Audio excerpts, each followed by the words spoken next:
What is up, guys? So we finally, after all this time, get our first footage for Crisis on Infinite Earths, and it's like 5 seconds of footage. I don't really know if that's a good idea. It's for the first trailer to be a very short TV spot that has like no footage at all. It's something that I think they do a lot in the Arrowverse, and I don't like it. I mean, just start with a big trailer, but instead we have a like 15 seconds trailer, but then 10 seconds of it is the logo and a sponsor. We don't really have much to talk about, but it is still really cool from what we see. I'm guessing this video will be a very short one, but even still, let's get into my trailer breakdown for the first trailer, if you even want to call it that, the first TV spot for Crisis on Infinite Earths. Suit up for the biggest crossover ever. We've got your backs. Crisis on Infinite Earths, the CW's crossover event begins Sunday, December 8th. Presented by Boost Mobile, the switch that gives you more.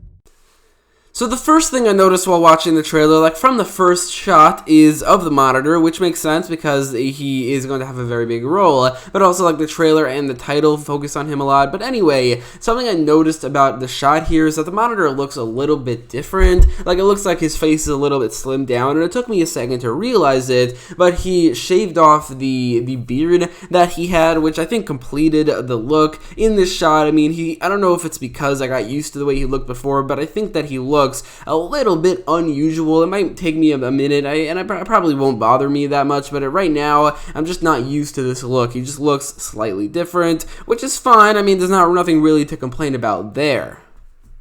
But anyway, the Monitor is in some sort of area. The area has like this green tint, and I'm guessing it has this tint to differentiate it from Earth. It's either another planet or some sort of other dimension. Maybe even, it might be Cord, which is the counterpart to Oa in the Anti-Monitor universe, which is where the Anti-Monitor is from. That is a stretch, but it's possible that that is one of the places they're going, as they did go there in the original Crisis on Infinite Earths, and I think that the tint can differentiate it from a regular place like on Earth. But then the Monitor seems to be going face to face with some heroes and villains from across the multiverse, and I don't know if this is a antagonistic way here. I don't know if Arrow Season 8 is currently building up for the Monitor to become the Anti-Monitor, or if he's just trying to tell them something. But in this shot, we see Martian Manhunter in his regular John Jones form, White Canary, The Flash, Supergirl, and Lex Luthor, which I gotta say, seeing Lex Luthor in Crisis on Infinite Earths, which we haven't seen at all in any of the set photos, is really cool, and I'm definitely really excited to see him return. But there's another person there who I honestly have no idea who that is. If you have an idea who that is, let me know in the comments down below, because honestly, I don't know. But either way, it's definitely cool seeing Lex Luthor. The Flash is obviously cool. It is a bummer that John Jones is in his regular human form at all, because he should definitely be in his Martian form, especially during a crossover event all the time. But whatever, this is definitely a cool shot or two.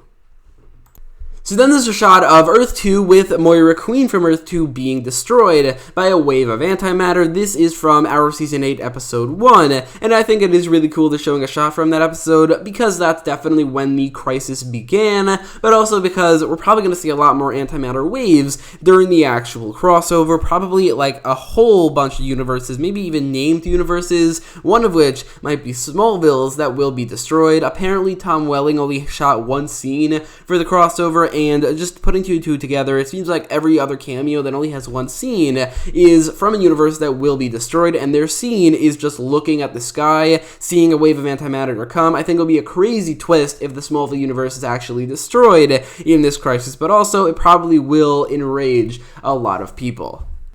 So then there's a shot of Black Lightning, a shot of the Kingdom Come version of Superman, and a shot of Batwoman, Green Arrow, and also the future Green Arrow, or Mia Smoke, walking away from some rubble. There's going to be like some big fight here. Oliver Queen says, "We have your back," and that's basically the end of the trailer. And the only other thing we see is the logo for Crisis on Infinite Earths, which was revealed a couple days ago, and I never got a chance to talk about it, so I'll talk about it here. I personally think that the blue logo, or even the red logo that they released, look a little bit better. I don't know, they're just more colorful. This one I think definitely works, especially since like there's like stars inside. It's like it looks like there's a space inside. That definitely works, but personally I think the other two logos, because of how much color they had, maybe looked a little bit better. So anyway, let me know your thoughts on everything I talked about in this video and also on the trailer. And if you like this video, make sure to leave a like, share, and subscribe. And thanks for watching.